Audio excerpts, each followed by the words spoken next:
وہاں پہنچنے کے لیے سلیم کو تنہا سفر نہ کرنے کی تلقین کی گئی تھی اور بتایا گیا تھا کہ کس طرح ہوا کا رخ کبھی بھی بدل سکتا ہے اور غبار کا عالم ایسا بھی ہو جاتا ہے کہ وہ سارا کا سارا انسان نکل لے۔ باوجود اس کے سلیم کو اپنی صلاحیتوں پر یقین تھا اور وہ سب کچھ نظر انداز کرتے ہوئے اپنی منزل کی جانب اپنے سفر پر نکل پڑا۔ کئی دنوں تک وہ دن کے وقت شمس کو دیکھ کر اور رات کے دوران ستاروں کے ذریعے اپنی منزل کی جانب آگے بڑھتا رہا۔ وہ صحرا زرین و ابیاس تھا، ایک لامتناہی سمندر کی مانند، جتنا خوبصورت اتنا ہی ظالم۔ جوں جوں وہ آگے بڑھتا رہا اس پر ایک عجیب بے چینی کا عالم طاری ہوتا گیا کہ جس طرح اس وحشی خاموشی کا شور اس کے برداشت کے مادے کو پار کیے جا رہا تھا۔ پھر ایک شام عین غروب آفتاب کے وقت سلیم نے دیکھا کہ گردش ہوا کی رفتار تیز تر تیز ہوئے جا رہی ہے، اس طرح کہ جیسے ہر سو ریت اڑے چلی جا رہی ہو اور نظروں کو دھندلائے جا رہی ہو۔ فضا میں ایسی آوازیں گونج رہی تھیں کہ جو کانوں سے خون نکال دیں، دل کی دھڑکنوں کو اس قدر بڑھا دیں کہ سانس لینے میں دشواری ہونے لگے۔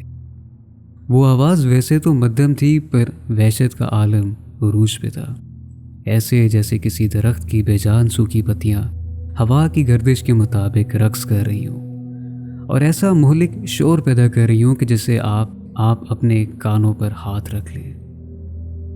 سلیم نے ان خدشات کو نظر انداز کرنا بہتر جانا اور سوچا کہ ہوا میں کوئی اندیشے کی بات نہیں ہے۔ کچھ ہی دیر میں شور اتنا بڑھ گیا کہ اب سلیم کی نہ ختم ہونے والی گھبراہٹ کا سبب بن گیا۔ پھر وہ ہوا جو نہیں ہونا چاہیے تھا۔ سلیم کو ایسا لگا کہ دور سے کسی نے اس کا نام لے کر اسے پکارا ہے۔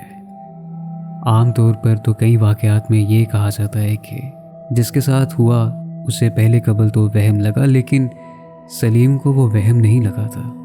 کسی نے اس کا نام اس طرز سے پکارا کہ ہواؤں کی طرح اطراف گردش کر رہا ہو اور نہ پاس ٹھہرا ہو نہ کہیں دور، بس مسلسل گھوم رہا ہو اور آنکھوں سے اوجھل ہو۔ اس نے یکدم سر گھمایا، ہر سو نظریں پھیری، پر وہاں تو جیسے کوئی موجود ہی نہیں تھا۔ پر سلیم کو یقین تھا کہ اس نے سنا ہے کہ کسی نے اس کا نام واضح طور پر پکارا ہے۔ اس کے دل کی دھڑکنیں بڑھنے لگیں، وہ ویسے ہی لرزہ خیز تھا، اور اس سے پہلے کہ وہ کچھ سمجھ پاتا اس نے پھر اپنا نام سنا۔ پھر سے وہ آواز آئی اور اس دفعہ ایسا لگ رہا تھا کہ جیسے وہ اس کے ٹھیک پیچھے سے آئی ہو۔ بنا وقت ضائع کیے اس نے اپنے خنجر کا دستہ مضبوطی سے تھاما اور جھٹ پٹ مڑ کے دیکھا، لیکن اس دفعہ پھر سے اس نے پایا کہ سارے صحرا میں اس کے سوا کوئی نہیں تھا، نہ انس، نہ کوئی چند، نہ کوئی پرند۔ کون ہو سکتا ہے؟ اس نے بہت چیخ کر یہ سوال کیا۔ اس کی آواز اس وحشی و خاموش صحرا میں گونج اٹھی، لیکن سلیم نے پایا کہ جواباً ادھر سے سنسناہٹ کے سوا کچھ سنائی نہیں دے رہا تھا۔ خاموشی اور سرگوشی کا عالم تھا۔ وہ آواز کچھ شیریں تھی اور مدھم مدھم آ رہی تھی، لیکن اس بات سے اس کی وحشت میں کوئی کمی نہیں ہوئی تھی۔ یوں لگ رہا تھا کہ جیسے کوئی مدہوش کر دینے والا گیت سنائی دے رہا ہو، اور ساتھ ہی ساتھ نہ ختم ہونے والے خوف میں آہستہ آہستہ ڈبا رہا ہو۔ وہ آواز جیسے سیدھے اس کے ذہن میں اترے جا رہی تھی، بغیر کانوں کے ذریعے سفر طے کیے سیدھا ذہن میں جا کے بیٹھ رہی تھی۔ کچھ ہوش سنبھالتے ہوئے سلیم نے گہری سانس لی اور قرآن پاک کی آیات کا ورد شروع کر دیا، یہ سوچتے ہوئے کہ اب یہ آوازیں تھم جائیں گی۔ اس عمل کے بعد کچھ پلوں کے لیے وہ آوازیں رک گئیں اور وہ صحرا پھر سے اپنی وحشی خاموشی میں ڈوب گیا۔ اب کچھ مطمئن ہو کہ سلیم پھر سے اپنی منزل کی جانب نکل پڑا، حالانکہ اس کو مسلسل ایسا لگ رہا تھا کہ جیسے اس پر کسی کی نظریں گڑی ہوں۔ اس نے اپنی رفتار تیز کر دی، اس کوشش میں کہ جو بھی یہ نظر تھی ان ریت کے پہاڑوں کے بیچ وہ اپنے اور اس نظر کے درمیان فاصلہ بڑھا رہا ہو اور اس سے دور جا رہا ہو۔ اب تاریکی ہر سو پھیل چکی تھی، ریگستان میں رات کا وقت ہو چکا تھا۔ یعنی لیل ہوئی اور سلیم نے ایک چھوٹی سی چٹان کے سائے میں اپنا خیمہ لگایا۔ اس طرح اس نے رات گزارنے کا انتظام کر لیا۔ جیسے ہی وہ لیٹا اور آنکھیں بند کی، تھکاوٹ کے رہتے اسے گہری نیند آئی، جیسے کسی مزدور کو آتی ہے، بنسبت اس کے کہ وہ حد بے چینی میں مبتلا رہا۔ کچھ دیر بعد ہی خوفناک خوابوں کا سلسلہ شروع ہو گیا۔ سلیم نے خواب میں خود کو ریگستان کے بیچوں بیچ پایا، جہاں اطراف ریت کے بے جان پہاڑ اڑے جا رہے تھے اور سیاہ گہرے طویل سایہ نما مخلوقوں نے اسے گھیرا ہوا تھا، بالکل ایسے جیسے طویل قد والے راکشسوں کا جھنڈ اسے گھورے چلے جا رہا ہو، لیکن نظروں سے یوں اوجھل ہو جائیں کہ شک پیدا ہو کہ یہ جو ہوا وہ حقیقت تھا یا پھر وہم۔ اس کو مسلسل ایسی سرگوشی سنائی دے رہی تھی کہ جس کے عکس جاننا مشکل تھا کہ وہ آوازیں کب آتی اور کب اوجھل ہو جاتی معلوم ہی نہیں چل پاتا تھا۔ وہ سائے اچانک نزدیک آ جائیں اور اسے یقین ہو گیا کہ وہ انسان تو بالکل بھی نہیں تھے۔ وہ کچھ ادرک نما مخلوقیں تھیں جن کی آنکھیں گہرے سیاہ اندھیرے میں چپتی ہوئی چنگاریوں کی طرح نظر آ رہی تھیں، ایسی روشنی جو انسان کو اندھا کر دے۔ ایک ایسی پکار جو کسی سانپ کے جیسی آواز میں نکل گئی ہو، جس کا زور سین پر ہو۔ یہ آواز جیسے پورے جھنڈ نے مل کر نکالی ہو اور چیخ کر کہا، یہیں رہ جاؤ ہمارے پاس۔ سلیم کے خوف کا عالم اب عروج پہ تھا۔ وہ اس قدر حیران، بحران اور پریشان تھا کہ اس کا بس نہیں تھا کہ وہ کب ادھر سے بھاگ جائے گھر کی طرف۔ اس نے بھاگنے کی کوشش کی، لیکن پایا کہ اس کے پاؤں کے نیچے ایک دلدل تیار ہو رہی تھی جو اس کو خود کی طرف کھینچے چلی جا رہی تھی۔ اس کے ہاتھ پیر کام کرنا بند کر گئے تھے۔ سلیم جتنا مقابلے کی کوشش کر رہا تھا اتنا ہی نیچے ڈھلے جا رہا تھا۔ جیسے ہی وہ سراپا ڈوبنے کی کاغار پہ تھا، اسی وقت کسی ہاتھ نے اس کو تھام لیا۔ وہ ایک شخص کا ہاتھ تھا جس کا ناک نقش اندھیری رات کے رہتے نہیں معلوم ہو پا رہا تھا۔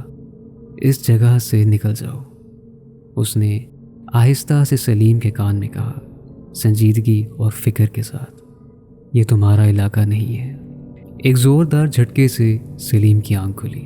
اس کا جسم ٹھنڈا پڑ گیا تھا اور وہ پسینے میں تر تھا، اور دل اس قدر زور سے دھڑک رہا تھا کہ جیسے ابھی سینے چیر کے نکل آئے گا۔ اس کے اطراف خوفناک خاموشی تھی، صحرا میں ایک گہرا سناٹا تھا، لیکن وہ سرگوشی لوٹ آئی تھی۔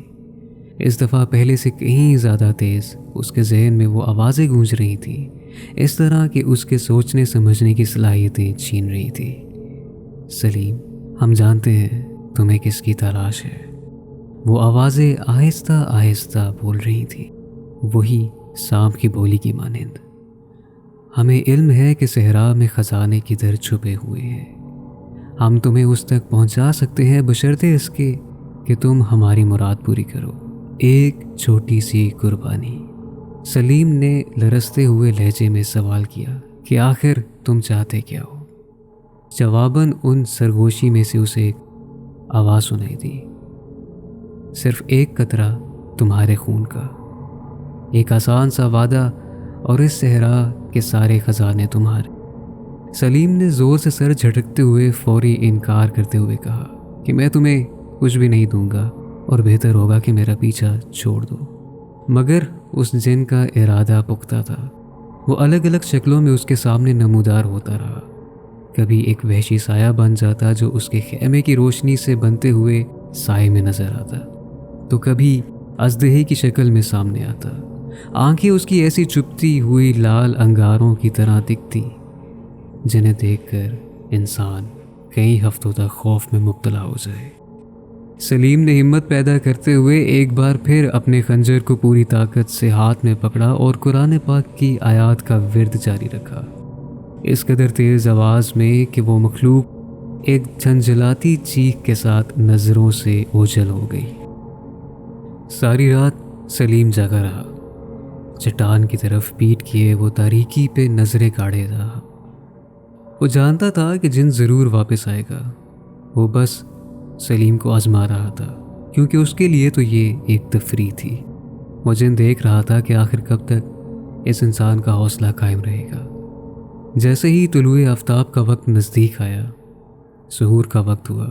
سلیم نے اپنا سامان سمیٹا اور پھر سے سفر شروع کیا، لیکن ہر قدم بھاری لگ رہا تھا کہ جیسے یہ غبار خود اس کے خلاف سازش کر رہی ہو۔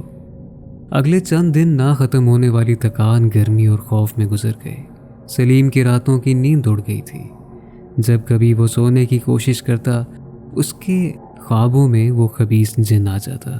وہ جن اس کو للچاتا، ایسے قدیم ریت کے نیچے بسے ہوئے شہروں کی زیارت کرواتا کہ جہاں سونے، چاندی اور دیگر زیورات کی بھرمار تھی، اور جو قیمتی پتھر آپ سوچ سکتے ہیں وہ موجود تھا۔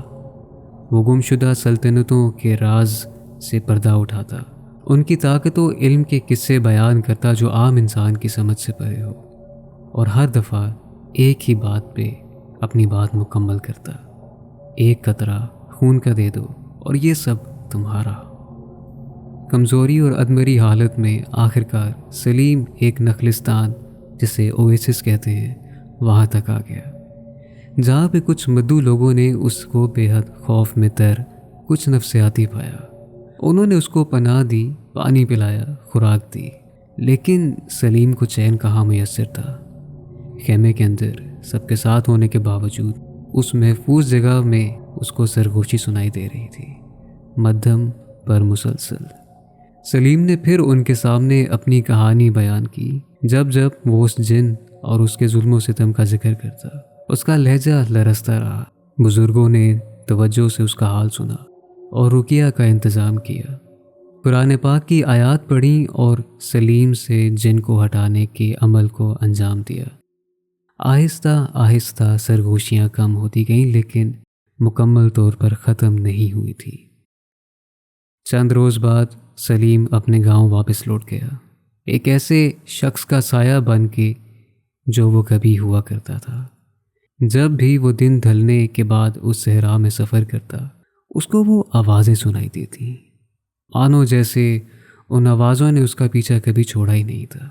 لوگ اس کے پیٹھ پیچھے کہا کرتے تھے کہ سلیم اب ارّو کے ہاتھ لگ گیا ہے اور وہ تاعمر اس کا پیچھا نہیں چھوڑے گا۔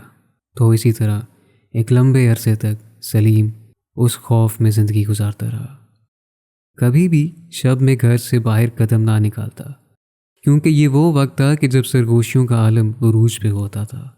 وہ ایک نفسیاتی کی طرح کھڑکی کے پاس بیٹھے ہوئے تاریکی میں ریگستان کو تاکتا رہتا، اور اس کی توجہ گردش ہوا پہ ہوتی، جس میں اس کو ارّو کی آوازیں سنائی دیتی، جو اس کو پکارا کرتا تھا اور کہتا تھا سلیم۔ جیسے دھیما دھیما وہ ہوائیں سلیم سے مخاطب ہوں اور اسے کہہ رہی ہوں، ہم آج بھی تمہارے منتظر ہیں۔ امید ہے کہ آپ کو آج کا ایپیسوڈ پسند آیا ہوگا، اور اگر آپ کو آج کا ایپیسوڈ پسند آیا ہے تو you know what to do, like, subscribe and tap the bell notification, because you never know what's coming. ملتے ہیں آپ سے اگلے ایپیسوڈ میں، تب تک کے لیے فی امان اللہ۔